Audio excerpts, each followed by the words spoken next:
I was hunched over my desk sorting through unpaid bills when she appeared like a ghost in my doorway, rain cascading from her golden hair onto my threadbare welcome mat. The neon Nora Morris investigation sign behind her cast her tear-streaked face in a harsh pink glow.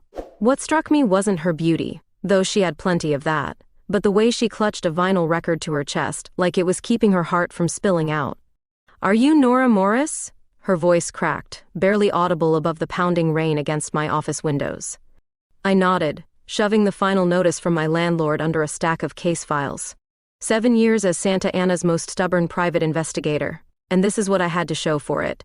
An office that leaked when it rained and clients who could barely afford my discounted rates. "I need to find someone," she said, stepping inside without invitation. Water pooled beneath her expensive boots. "My girlfriend. She's disappeared." The record she was holding caught my eye, an original pressing of Nina Simone's Wild as the Wind. "I own the same one." "Sit down, miss." "Bell, Summer Bell." She lowered herself into the cracked leather chair across from me, her fingers trembling as she placed the record on my desk. The scent of rain and expensive perfume, something with notes of bergamot and vanilla, filled my tiny office. "Tell me about this girlfriend of yours." I pulled out a notepad, trying to ignore how her brown eyes seemed to hold entire universes. Summer's story tumbled out between sobs. An online relationship, months of messages, plans to finally meet in person, then silence, complete disappearance. "I was supposed to meet her today," Summer whispered. "At Vinyl Dreamscape downtown, she never showed." I raised an eyebrow. "The record store on 4th Street?" She nodded, brushing a strand of wet hair from her face. "It's where we were going to meet. I waited for 3 hours." "So you bought this while waiting?" I gestured to the Nina Simone album. "No." Her eyes met mine with unexpected intensity. "I reached for it at the same moment someone else did. When I looked up, I thought." Her voice faltered. "I thought it might be her. It wasn't." I picked up the record, examining its near-perfect condition. "This is quite valuable. Original pressing, 1966. "I know." For the first time, a ghost of a smile crossed her lips. "I collect them." "Me too." I cleared my throat, suddenly uncomfortable with the connection. "Miss Bell, finding someone who exists only online can be complicated. They might not be who they claim to be. Have you considered?" "I know what you're thinking," she interrupted, leaning forward. "But we video chatted. I know her face, her voice. She's real, Ms. Morris." A tear slipped down her cheek. "Something happened to her, I can feel it." I quoted my rates. She didn't flinch, just pulled out her credit card. "I need to find her," Summer whispered. "She's the only person who's ever really understood me." As she signed my standard contract, I noticed a small tattoo on her wrist, a constellation I couldn't quite identify. She caught me looking and quickly pulled down her sleeve. "That's Lyra," she said quietly. "My girlfriend has the same one." Something about her story wasn't adding up, but I've learned to trust my instincts in this business. Summer Bell was hiding something beyond a missing online girlfriend. Later that night, as I began my preliminary search, I discovered that Summer's mysterious girlfriend had only existed online for 8 months, exactly the amount of time Summer claimed they'd been talking. I should have told Summer right then, ended the case before it began. But something about her desperation had gotten under my skin in a way I couldn't explain. What I didn't know then was that following Summer Bell into that record store would change everything, not just for her, but for me too. And the real mystery wouldn't be finding her missing girlfriend, but uncovering why someone had gone to such elaborate lengths to create her in the first place. $200 a day plus expenses, I said, watching Summer's face for any flicker of hesitation. There wasn't any. She just nodded, her blonde hair catching the morning light streaming through my office blinds. "Whatever it takes," she replied, her fingers drumming nervously against the Nina Simone record she'd brought back with her. 3 days had passed since our first meeting, and she'd shown up at my office every morning since, desperate for updates. "I should warn you," I continued, leaning back in my chair. "Digital trails can be complicated. People online aren't always who they claim to be." Summer's brown eyes flared. "Eliza is real. We've video chatted dozens of times." I nodded, having heard this defense before from other clients. Video can be manipulated. Have you ever spoken on the phone? Met any mutual friends? Her silence told me everything. I've been in this business long enough to recognize the signs of a potential catfish situation, but something about Summer's certainty made me hesitate to voice my suspicions. I found something odd, I said instead, sliding my laptop around.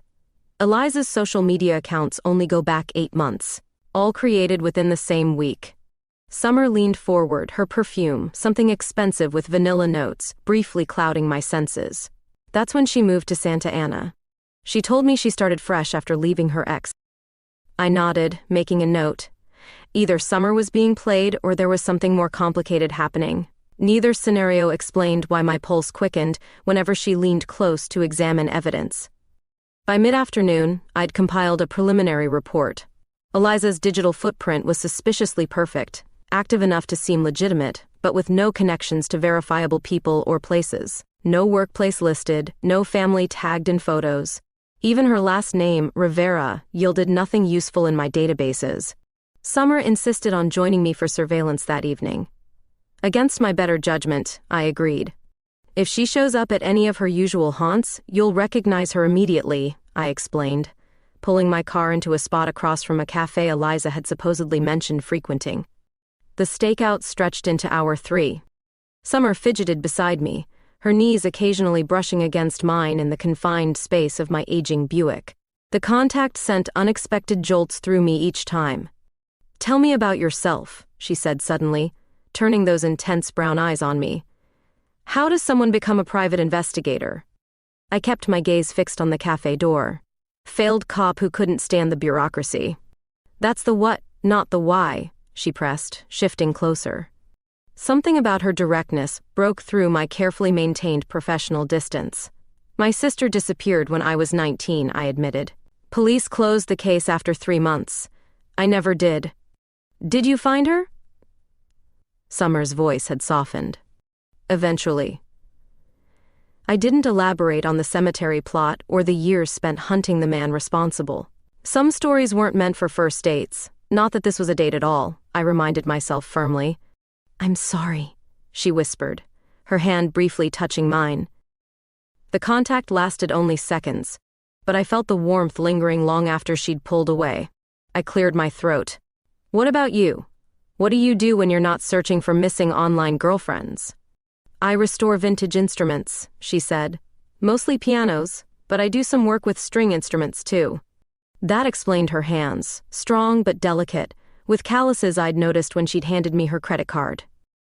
"Is that how you got into vinyl collecting?" She smiled, the first genuine one I'd seen. "Music has always been my escape." The conversation flowed easily after that. Too easily. By hour 4, we'd covered everything from favorite films to childhood pets, and I found myself laughing at her stories about disastrous piano deliveries. When she leaned over to point out someone who resembled Eliza entering the cafe, her hair brushed against my cheek. I caught myself turning toward her, our faces suddenly inches apart. Her eyes dropped to my lips, and for one breathless moment, the case, the surveillance, everything disappeared except the narrowing space between us. My phone alarm shattered the moment. I pulled back abruptly, fumbling with my pocket. "Just my reminder to check in with another client," I lied, needing to reestablish professional boundaries. As I drove Summer home later, the almost kiss hung in the air between us like an unfinished melody. What disturbed me most wasn't that it had almost happened, but how desperately I wished it had. When I got home, I spread the case files across my kitchen table and stared at the inconsistencies in Eliza's story. 8 months. Always excuses for not meeting in person. Video chats but never voice calls. As I traced possible identities, one name kept appearing at the periphery of Summer's social circle: Gianna Sanchez, childhood friend, current neighbor, and according to her social media, recently returned to Santa Ana after a breakup, exactly 8 months ago. The coffee shop on 3rd Street buzzed with midday energy as I watched from behind my newspaper. 3 days of surveillance had finally paid off. The mystery was unraveling, but not in a way Summer would want to hear. "Who exactly are we looking for again?" Summer whispered into her latte, having insisted on joining me despite my protests. "I told you to wait at my office," I reminded her, keeping my eyes on the entrance. This is the cafe where your online girlfriend's IP address has been accessing the dating app. And I told you I'm tired of waiting. Her stubbornness was becoming a familiar, almost endearing trait. Almost. I'd positioned us in the back corner where Summer could observe without being seen. The bell above the door chimed, and a young woman with wavy brown hair entered, clutching not one but two phones. She ordered, then settled at a table near the window, immediately engrossed in one of the devices. "That's Gianna," Summer whispered, ducking behind her menu. "My best friend since 3rd grade. What's she doing here?" I watched as Gianna's fingers danced across one phone screen. Then she set it down and picked up the other, the practiced movement of someone managing multiple personas. "Damn," I muttered. "Summer, I need you to go back to my car, now. But trust me." I pressed my car keys into her palm, our fingers touching longer than necessary. "Wait there, please." For once, she didn't argue. After she left, I circled around to get a better angle, pretending to browse a nearby bookshelf. From this position, I could clearly see both Gianna's face and her screen. The dating app was open. Eliza Rivera's profile picture smiled back at her. I snapped several discreet photos with my phone as Gianna typed a message, then switched to her other phone where the same message appeared in Summer's conversation thread. My stomach knotted. I'd seen enough catfishing cases to know the pattern, but something about this felt different. The care in Gianna's expression as she responded to Summer's messages suggested deeper emotions than simple deception. Back at my office, Summer paced anxiously while I downloaded the surveillance photos. "You're being unusually quiet," she said, pausing by my desk. "What did you see?" I hesitated, the words stuck in my throat. In this business, delivering bad news was routine, but something about shattering Summer's hopes felt unusually cruel. "I need more time to analyze what I found," I deflected. "Tell me about Gianna. How close are you two?" Summer sank into the chair across from me. "She's my oldest friend. We grew up on the same block, went to the same schools. She was there for me after my parents kicked me out when I came out to them at 19. She lives near you now?" "In the same apartment building. She moved in about 8 months ago after a bad breakup." Summer paused, realization dawning slowly. The same time Eliza appeared online. I remained silent, letting her connect the dots herself. "That's impossible," she whispered, shaking her head. "Gianna wouldn't. She couldn't." "People create fake profiles for many reasons," I said gently. "Sometimes it's about control, sometimes it's about exploring feelings they're afraid to express directly." Summer's eyes filled with tears. "Gianna's straight. She's dated men all her life. Has she ever had a successful long-term relationship with any of those men?" The question hung in the air. Summer's expression shifted from confusion to something more complicated, recognition perhaps. Memories being re-examined through a new lens. "There was this night in college," she said slowly, "after a party. We shared a bed. I thought she was asleep when she put her arm around me, pulled me close. By morning, she acted like nothing happened. We never spoke about it." The office felt suddenly too small, too intimate for this confession. I cleared my throat. "Summer, I need to show you something." I turned my laptop toward her, revealing the photos of Gianna with the two phones. She stared at them for a long moment, then abruptly stood up. "I need some air." I followed her outside, where the Santa Ana sunset painted the sky in shades of orange and pink. She leaned against the building, eyes closed. "All those conversations," she whispered. "All those secrets I shared, thinking I was talking to a stranger. All this time, it was Gianna." I stood beside her, close enough to offer support but careful not to intrude. "What will you do now?" "I don't know." Her voice cracked. "The worst part is that I fell in love with Eliza, with words on a screen, with someone who doesn't exist." "The person behind those words does exist," I reminded her. "Just not in the form you expected." Summer turned to me, tears streaming down her face. "How do you build anything real on a foundation of lies?" I didn't have an answer. Instead, I offered her my handkerchief, our fingers brushing. In that brief contact, I felt something dangerous stirring. Dangerous because Summer was still my client, because her heart was currently breaking, because professional boundaries existed for a reason. Yet as we stood side by side watching the sunset, I couldn't ignore the growing certainty that solving this case wouldn't be the end of our story, but perhaps the beginning of something neither of us had anticipated. The manila folder felt inexplicably heavy in my hands as I watched Summer through my office window. She was pacing outside, phone pressed to her ear, her face a storm of emotions. My evidence was irrefutable: photographs, screenshots, timestamps, all pointing to one painful truth. When she finally came back inside, I could see she'd been crying. Her blonde hair was windblown, and those brown eyes that had first caught my attention now looked hollowed out, like someone had scooped away something essential. "Show me everything," she said, her voice stronger than I expected. I hesitated. "Are you sure? This might be easier if we—" "Nora." My name on her lips silenced me instantly. "Please." I spread the evidence across my desk: surveillance photos of Gianna using both phones, timeline analyses showing identical messaging patterns, technical data confirming both accounts accessed from the same devices. "I created a dummy profile," I explained, pointing to a printout. "I messaged Eliza with very specific questions. Within minutes, Gianna was Googling those exact topics from her personal phone." Summer's fingers trembled as she touched each piece of evidence. "I shared everything with her, with Eliza. Things I've never told anyone." Her voice cracked. "Things I never even told Gianna." "I'm sorry," I said, meaning it more deeply than I had with any client before. This case had gotten under my skin in ways I couldn't explain, or perhaps didn't want to acknowledge. "You know what's truly pathetic?" Summer laughed bitterly, wiping away a tear. "This isn't even the first time I've fallen for someone unavailable.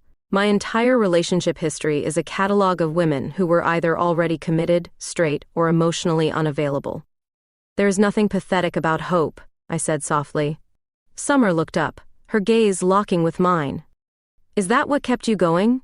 When you were searching for your sister?" The question blindsided me. Clients rarely remembered personal details I'd shared, and I'd mentioned my sister only briefly during our stakeout. "No," I admitted. "Not hope. Rage, mostly. The need for answers." "And after you found her? After you knew what happened?" Lightning flashed outside my office window, followed by the rumble of thunder. The first real storm of the season had arrived. "I kept working cases," I said simply. "Other people's mysteries became my substitute for closure." Summer moved around the desk, suddenly closer than professional boundaries would dictate. "And did that work? Finding closure through other people's pain?" "I don't know." The honesty surprised even me, but it gave me purpose. Rain began pelting the windows, the sound filling the charged silence between us. Summer's perfume, that hint of vanilla I'd noticed before, mingled with the petrichor scent of rain coming through the cracked window. "I need to confront her," Summer said finally. "Gianna, I need to know why." "That might not give you the answers you want." "It's not about what I want anymore," she replied, her voice steadying. "It's about what I need." I nodded, understanding all too well the difference between those two things. The storm intensified outside, rain coming down in sheets now. When Summer stood to leave, I found myself reaching for her arm. "Stay," I said. "Just until the storm passes." She hesitated, then sank back into the chair. We sat in companionable silence as lightning illuminated the room in harsh, intermittent flashes. Something had shifted between us. The professional distance I maintained with all clients had eroded, revealing something raw and unfamiliar. "Tell me something real," she said suddenly. "Something you've never told a client." I should have deflected. Instead, I found myself saying, "I keep solving other people's mysteries because my own life remains the biggest unsolved case." Summer's hand found mine in the semi-darkness, her touch electric against my skin. "What's the mystery? Why I can't seem to let anyone close enough to matter?" The power flickered, then went out completely, plunging my office into darkness save for the occasional lightning flash. In that strange, suspended moment, with rain drumming against the windows and thunder rolling overhead, the lines I'd drawn around this case, around Summer, blurred beyond recognition. Her lips found mine before I could process what was happening. The kiss was tentative at first, questioning, then deepening with an urgency that matched the storm outside. My hands tangled in her hair as she pressed closer, the warmth of her body counterpoint to the chill seeping through my old office windows. When we finally broke apart, breathless, lightning illuminated her face, desire mixed with confusion, everything complicated by the circumstances that had brought her to my door in the first place. "I shouldn't have done that," she whispered, though she made no move to pull away. No, I agreed, even as my hands remained at her waist. This complicates everything. And yet, as the storm raged around us and professional boundaries crumbled like sand castles against the tide, I couldn't bring myself to regret it. Not when Summer's fingers traced the line of my jaw, not when her breath mingled with mine in the darkness, and certainly not when she whispered against my lips, "For the first time in months, I feel something real." The sharp rap of knuckles against my office door came at exactly 9:17 a.m. I'd been staring at Summer's file for hours, wrestling with the ethical implications of what had happened during the storm. Professional lines hadn't just been crossed, they'd been obliterated. When I opened the door, I expected Summer. Instead, Gianna Sanchez stood there, brown hair pulled back in a severe ponytail, eyes rimmed red from crying or lack of sleep, possibly both. "Ms. Morris?" Her voice was higher than I'd expected. "I need to speak with you about Summer Bell." I maintained a neutral expression, gesturing toward the client chair. "How can I help you?" She remained standing, arms crossed defensively. "Summer's not answering my calls or texts, she's avoiding me in the building, and suddenly your business card appears on her kitchen counter." Her eyes narrowed. "I'm not stupid. I never suggested you were." I closed the door behind her. In fact, creating and maintaining an elaborate online persona for 8 months suggests considerable intelligence and dedication. The color drained from her face. "She hired you to investigate Eliza. She hired me to find a missing person. I found one, just not the one she expected." Gianna sank into the chair, shoulders slumping. "You don't understand. I never meant to hurt her." "Most people who create fake personas don't start with malicious intent," I said, sitting across from her. "But the deception itself becomes the injury. I was going to tell her eventually." Tears welled in her eyes. "Once I knew how she truly felt. About Eliza, or about you?" "Both." She leaned forward. "Did you know Summer's dated exclusively unavailable women her entire life? Women who are married, questioning, or emotionally closed off. She sabotages every chance at something real." I thought of Summer's admission about her relationship history. "That doesn't justify what you did." "I've loved her since we were 16, Gianna whispered, her voice cracking. "But Summer never saw me that way. I was just safe, dependable Gianna. Her straight best friend. So you created someone she could fall for." She nodded miserably. As Eliza, I could finally say all the things I'd kept inside for years, and Summer opened up in ways she never had before. She told Eliza things she'd never told me. The painful irony wasn't lost on me. "Did you ever consider that perhaps Summer needed her best friend more than she needed a romantic fantasy?" "You don't get to judge me," Gianna snapped, suddenly defensive. "I've seen how you look at her. You've known her what, a week? I've been there through everything. Her parents disowning her, college breakdowns, every heartbreak with women who never deserved her." I maintained my professional composure despite the accuracy of her observation.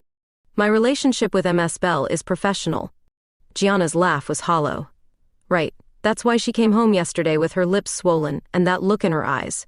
The same look she gets after every first kiss with someone new." My stomach tightened. I'd spent the night convincing myself our moment during the storm had been a mistake, a temporary lapse in judgment that wouldn't be repeated. Hearing that Summer had carried that moment home with her complicated everything. "Summer deserves the truth," I said finally. "From both of us." "There are things about her you don't know," Gianna replied, her voice dropping ominously. "Things she keeps hidden, even from herself." "Such as?" "She's terrified of actually being loved. Every time someone gets close, really close, she finds a way to sabotage it. With Eliza, she could control the pace, the emotional distance. It was safe. Until it wasn't." Gianna stood, gathering her purse. "Just answer one question for me. Are you investigating Eliza, or are you investigating Summer now?" The question hit uncomfortably close to home. I'd been digging deeper into Summer's past than the case strictly required, learning about her estrangement from her family, her career trajectory, even her previous relationships. Information that went beyond professional necessity and into personal interest. "My obligation is to my client," I said carefully. "That's not an answer." Gianna moved toward the door, then paused. "Summer's not just another case file, Ms. Morris. When this is over, you'll close her folder and move on to the next mystery. But I'll still be here, just like I've always been." After she left, I stared at the evidence spread across my desk, suddenly seeing it through new eyes. The careful construction of Eliza's persona hadn't been just about deception. It revealed the depths of Gianna's feelings and her intimate knowledge of exactly who Summer needed. My phone buzzed with a text from Summer. "Can we talk tonight? About us?" Those two words, "about us," made my pulse quicken despite my better judgment. There shouldn't be an us to discuss. Ethics demanded I maintain professional distance. Logic insisted anything between us was tainted by the circumstances of our meeting.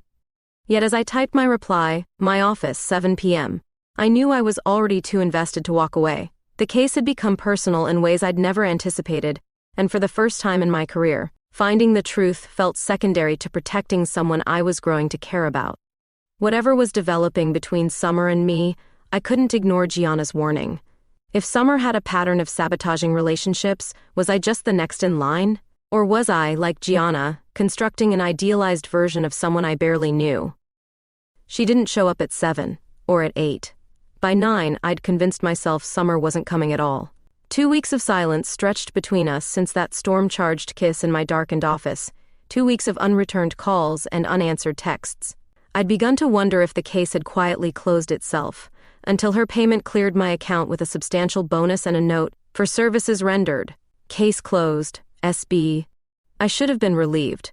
Client complications wrapped up, a tidy sum in my account, and no messy emotional entanglements to navigate. Yet I found myself driving past her apartment building twice, parking outside Vinyl Dreamscape on the off chance she might appear, like some lovesick teenager, instead of a 37-year-old professional investigator.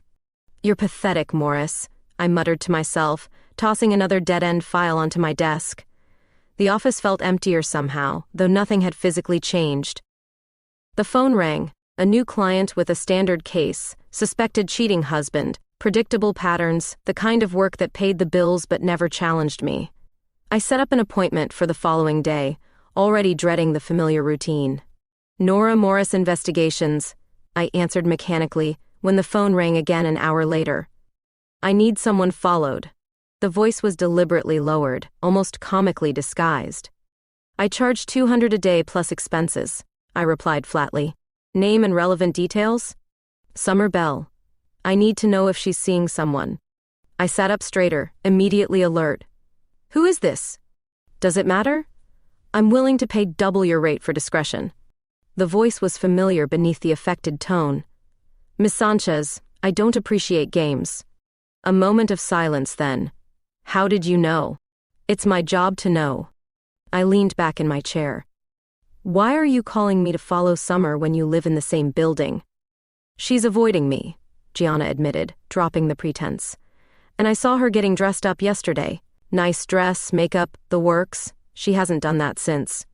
Well, since before Eliza disappeared." Jealousy twisted unexpectedly in my stomach. "Have you considered respecting her privacy? Have you considered she might be seeing you?" The accusation hung between us. "I need to know if you're taking advantage of her vulnerability." I should have ended the call, but professional curiosity won out. "What makes you think she's vulnerable?" "Summer spirals after rejection. When her last girlfriend left, she drank herself into the hospital." Gianna paused meaningfully. "She didn't tell you that, did she? Or about the anxiety medication she sometimes mixes with alcohol?" The information hit like a physical blow. Summer hadn't mentioned any of this. "I'm not taking your case, Miss Sanchez," I said firmly, "and I suggest you find a healthier way to process your feelings for Summer than spying on her." After hanging up, I sat motionless, processing what I'd learned. Summer's silence suddenly felt more concerning than hurtful. I grabbed my keys, driven by an impulse I couldn't quite name. Vinyl Dreamscape was quiet when I arrived, only a few customers browsing the evening selection. The owner, Marcus, nodded in recognition as I entered. I'd interviewed him during my investigation, and he'd been surprisingly forthcoming about Summer's regular visits. "She's in the back," he said before I could ask. "Jazz section." I found her exactly where he said, fingers tracing album spines, completely absorbed. The sight of her, alive, well, beautifully focused, released a tension I hadn't realized I'd been carrying. That's a rare pressing, I said, nodding toward the album in her hand. 1958 Coltrane, good condition too. Summer startled, nearly dropping the record. Nora. My name seemed to catch in her throat. What are you doing here? Honestly? I stepped closer. Making sure you're okay. Rain began pattering against the shop windows, creating a fitting backdrop for the conversation we needed to have. I'm sorry I disappeared, she said quietly. After what happened between us, I needed time to think. 2 weeks is a lot of thinking. She smiled weakly. I've been advised I overthink things. By Eliza or by Gianna? The question slipped out before I could stop it. Her eyes widened. You know about that? That Gianna is? I've known since before the storm, I admitted. I was going to tell you that night, but we got distracted. A faint blush colored her cheeks at the memory. The space between us felt charged with unfinished business. I'd come looking for closure but found only more questions. Why did you run? I asked simply. Summer's fingers tightened on the album cover. Because what happened between us felt real, and real terrifies me. The honesty of her answer caught me off guard. I'd expected defenses, deflection, the usual tools people employ to maintain emotional distance. Gianna called my office today, I said. She wanted to hire me to follow you. Summer's laugh was unexpected. Of course she did. She's been doing damage control since I confronted her about Eliza. Have you two talked? Really talked? Not yet. She placed the Coltrane album back on the shelf. Some betrayals required distance before forgiveness. As if on cue, thunder rumbled outside, rain now coming down in earnest. We moved toward the shop's front window, watching sheets of water transform Santa Ana's streets into shimmering rivers. I closed your case, I said finally. Officially. Whatever happens next, it's not about detective and client. Summer's eyes met mine, searching. Then what is it about? I don't know yet. The admission cost me something to voice, but I'd like to find out, if you would. The rain created a private world around us, muffling the store's ambient music and the distant conversations of other customers. In that cocoon of sound, Summer's hand found mine, her fingers warm against my palm. I'm still a mess, she warned softly. I don't expect perfection, I replied. Just honesty. She nodded, something resolving in her expression. I can start with that. You're making a mistake, Morris. Vanessa's voice carried the weight of 15 years of friendship and 7 years as my former partner at the agency. She stirred her coffee with unnecessary force, the spoon clinking against ceramic in the quiet diner. I don't recall asking for your opinion, I replied, keeping my tone light despite the tension between us. You never do, that's the problem. She leaned forward. How many times have we seen this? Client gets emotionally attached to their investigator, it's textbook transference. I bristled. Summer isn't just another client. That's exactly what scares me. Vanessa's expression softened. We've been through this before, Nora. After Catherine. The mention of my ex made my jaw clench. Catherine had been a client too, a widow convinced her husband's death wasn't an accident. By the time we proved she was right, professional boundaries had blurred beyond recognition. 6 months later, she'd moved across the country, leaving me with nothing but case files and regrets. Summer's different, I insisted, though the parallels weren't lost on me. She hired you to find someone who doesn't exist. Now she's latched onto you instead. Vanessa shook her head. Classic displacement. I pushed away my half-eaten breakfast. I appreciate the concern, but I can handle my personal life. Can you? Her eyebrow arched. Because from where I'm sitting, you're repeating old patterns, falling for someone unavailable. Summer isn't unavailable. No. She's hung up on a fictional girlfriend created by her best friend who's in love with her. That's the definition of complicated. I couldn't argue with her assessment, but something about Summer felt different, worth the risk of getting burned again. Later that afternoon, I met Summer outside her apartment building. The November air had turned crisp, and she'd wrapped herself in a burgundy scarf that complemented her blonde hair. I thought we could walk through the park, she suggested. I've been cooped up restoring a baby grand all week. As we strolled beneath trees shedding their autumn leaves, our conversation flowed easily from music to books to childhood memories. For brief stretches, I could almost forget how we'd met, almost pretend we were just two women getting to know each other under normal circumstances. "So, Marcus at the record store," Summer said suddenly, her tone deliberately casual. "You two seemed pretty friendly when I came in." "Marcus? He's an old friend. He dated my sister in high school." "Just friends?" She glanced sideways at me. I couldn't help smiling. "Is that jealousy I detect, Miss Bell?" "Curiosity," she countered, though her cheeks flushed. "I'm trying to figure you out, Nora Morris." "And?" "You're harder to read than most people." She stopped walking, turning to face me. "You observe everyone else but keep yourself carefully guarded." Her insight unsettled me. "Occupational hazard. Is that all?" Her eyes held mine. "Or is it more about keeping people at a safe distance?" The question cut closer to the truth than I was comfortable admitting. Before I could formulate a response, Summer's phone buzzed. Her expression darkened as she checked the screen. "Everything okay?" I asked. "It's Gianna, again." She sighed, pocketing the phone. "She's been texting daily apologies, each more elaborate than the last." "Have you considered talking to her?" "I'm not ready to forgive her yet." Summer kicked at a pile of leaves. "Every time I think about those conversations, how I poured my heart out to Eliza about everything, including Gianna herself, I feel sick all over again." We reached the small pond at the center of the park. Ducks paddled lazily across the surface despite the cooling weather. "What did you tell Eliza about Gianna?" I asked carefully.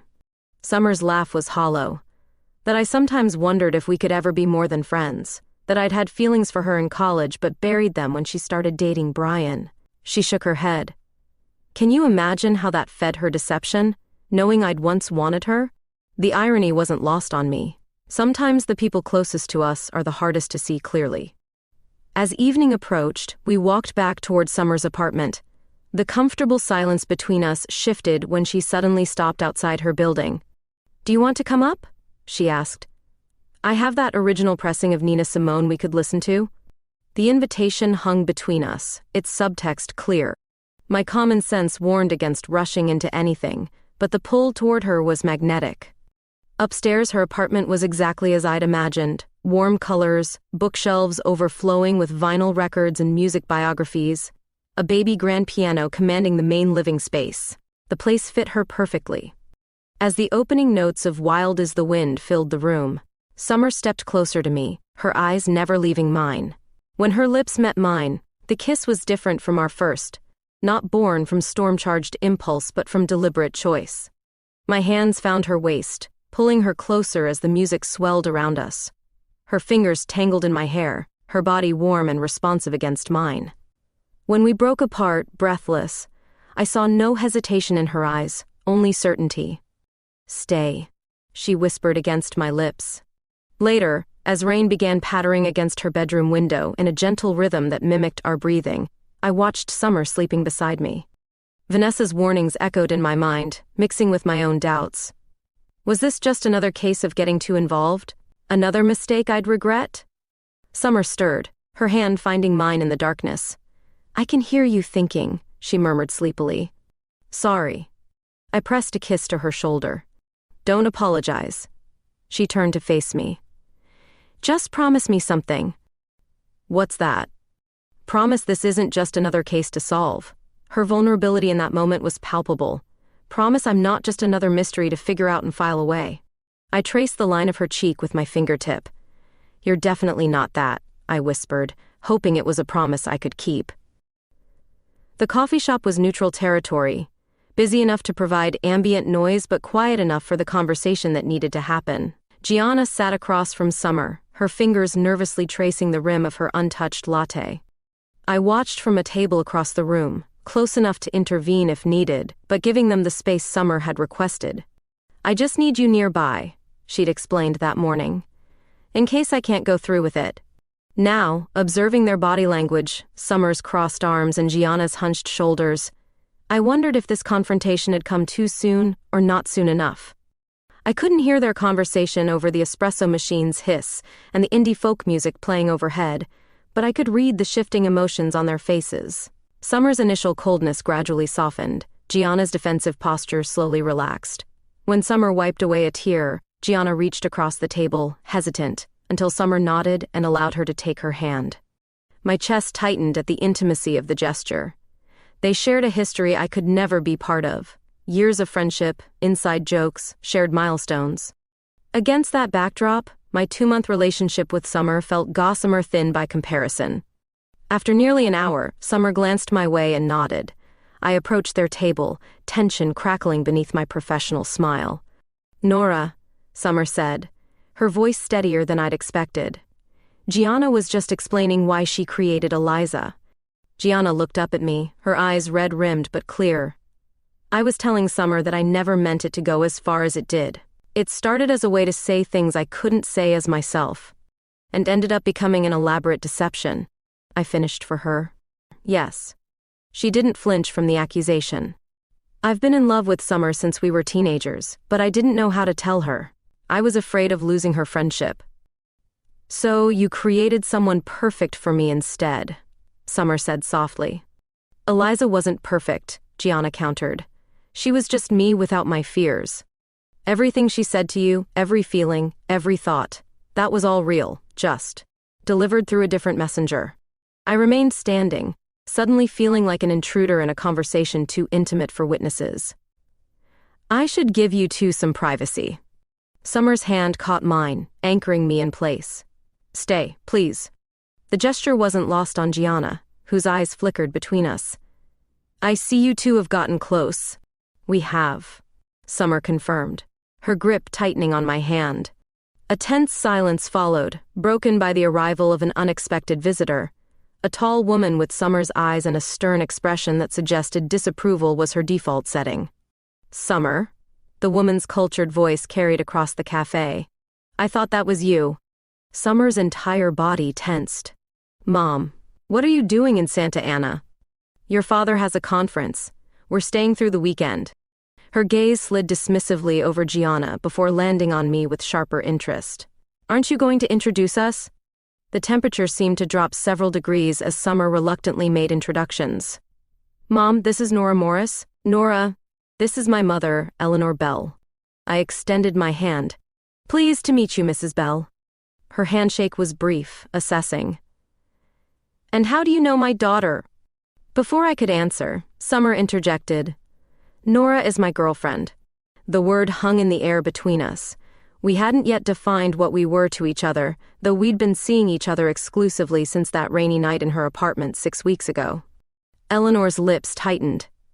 "I see." "Mom, don't start," Summer warned.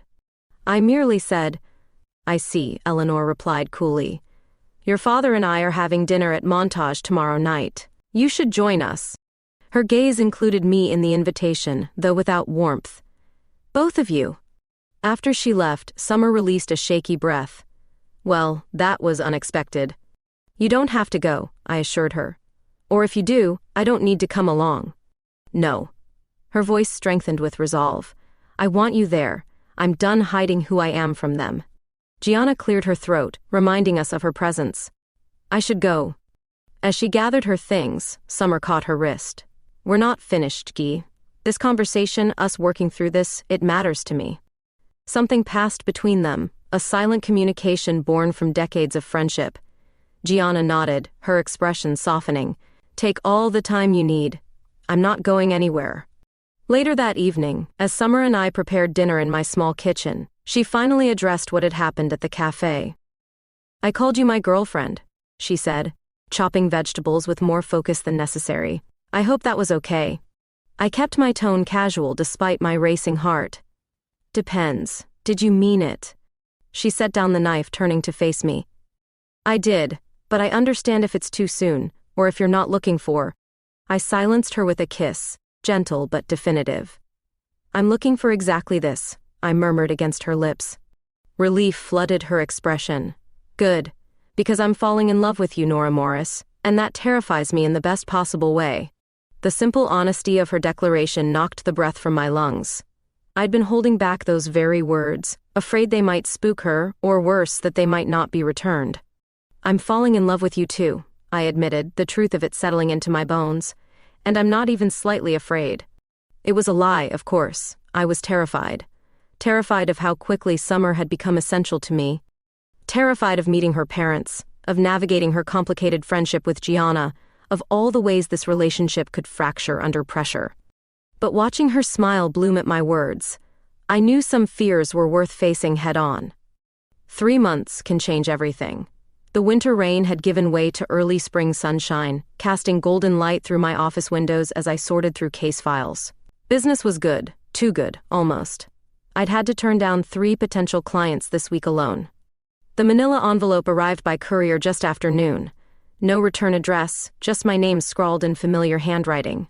Inside was a single item, a first pressing of Etta James at last in pristine condition.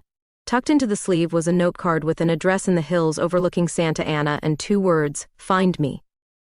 My heart raced despite my best efforts to remain calm.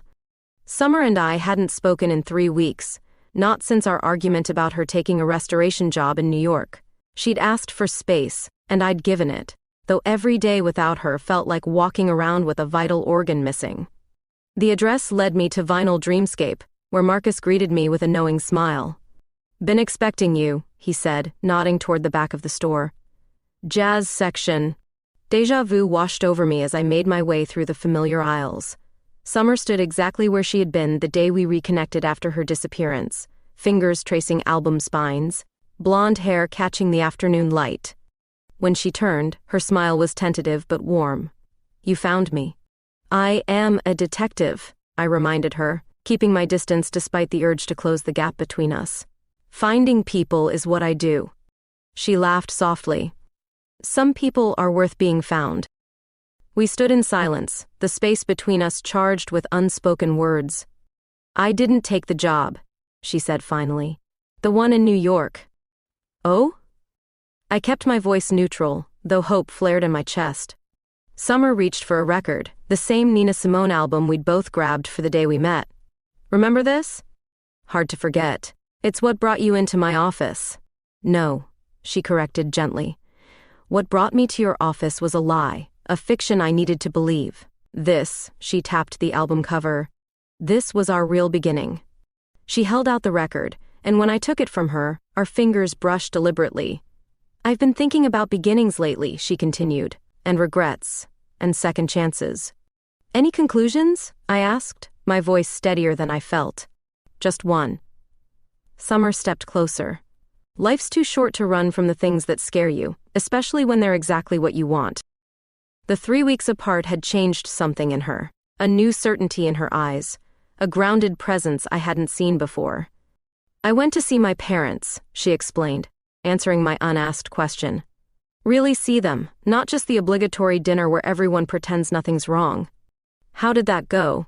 "Terribly at first, then honestly, then better." She shrugged. "They're trying, I'm trying, that's all I can ask for." "And Gianna?" Summer's expression softened. "We're finding our way back to friendship, the real kind built on truth this time." Marcus appeared with a set of keys, handing them to Summer with a wink, before disappearing again. "What was that about?" I asked. "Come with me," she said, extending her hand. "There's something I want to show you." She drove us into the hills where sprawling homes overlooked the city.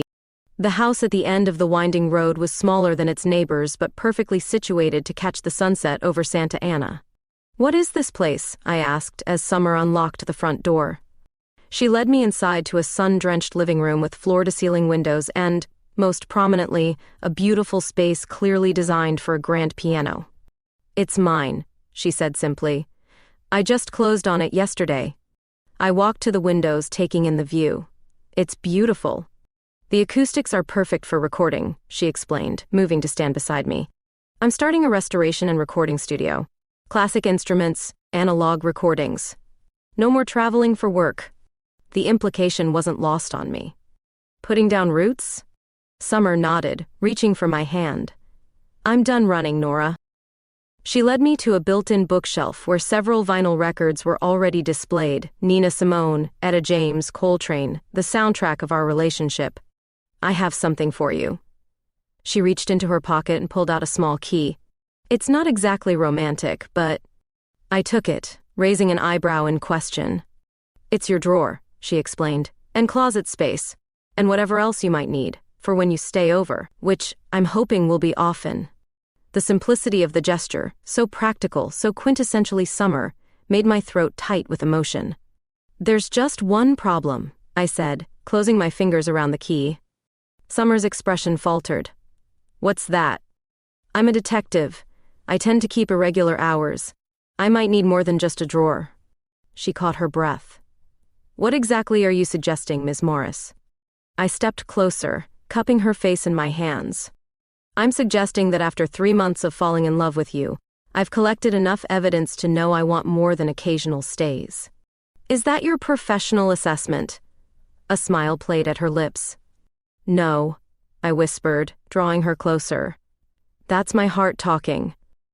As the sunset painted the room in shades of gold and amber, Summer's lips met mine in a kiss that felt like coming home. Outside the window, Santa Ana sprawled below us, the city where a fake online profile had led to a real record store encounter, where a case file had transformed into a love story. "Consider the investigation officially closed," I murmured against her lips. "And us officially beginning."